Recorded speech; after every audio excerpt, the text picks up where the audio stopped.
So your argument is the modern Labour Party is descended directly from the parliamentarians of the English Civil War? Originally, yeah, from that period. That's what I say.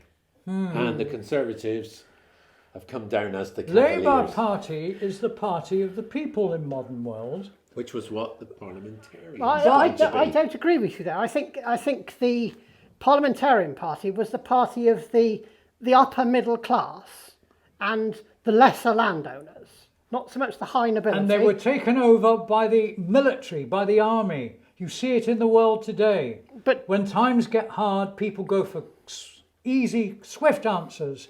And Cromwell, within a year or so, becomes dictator in name. But the Labour Party was not formed as such for several hundred years No. after the Civil War. Indeed. If anybody was the descendants of the parliamentarians, it was the Whig Party. That's right. Which was more a party of the middling sort, the upper middling sort largely, because they were the people who were involved in politics at that time.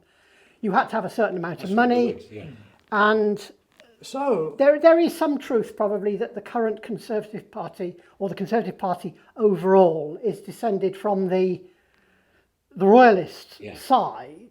Right, but now rather as a matter of not being descended from the other side than a direct line, I think. How about this, as an ancestor of the Labour Party? After the Civil War, Cromwell sent troopers to get rid of the diggers in St George's Field down in Surrey, because they took over common land. They had no money, no wealth at all. They wanted common land to live together as a commune, and they were slung out. Possibly. But if you go to the early 19th century, you have the origins of the Labour Party from the very same sort of very poor people. The diggers provide a possible route, the levellers provide a possible route. Yes. Although, again, a lot of the leveller hierarchy was actually fairly well-to-do people. And some of their ideas were rather...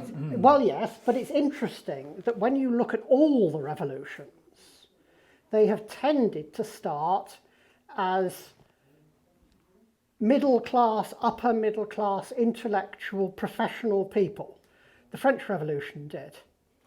The Russian Revolution And then did. they were overtaken The American by the working Revolution class did. folk who had nothing. Well, they took over. They were over. overtaken by the working class folk, you say, if you assume that Stalin, Trotsky, Lenin were working class folk, which none of them were. They weren't, but they took over the working class folks' revolutions. But Look in France, the French Revolution. But again, they killed the king. They killed the king. They And killed a then- lot of the revolutionaries. Yes, and then the revolutionaries were put down by the military, and within a few years, Napoleon Bonaparte made himself emperor of the French, a dictator. Very true. As did Stalin in Russia. And did Cromwell in England. And did Cromwell in England. There's a lot of parallels. So we agree on that. It's arguable that the only real difference between the various revolutions is we did it first. Huzzah! Yes. How say you, Phil, on this? I agree. With who? With both of you. I'm not sure we were something of that actively one. disagreeing, actually. No.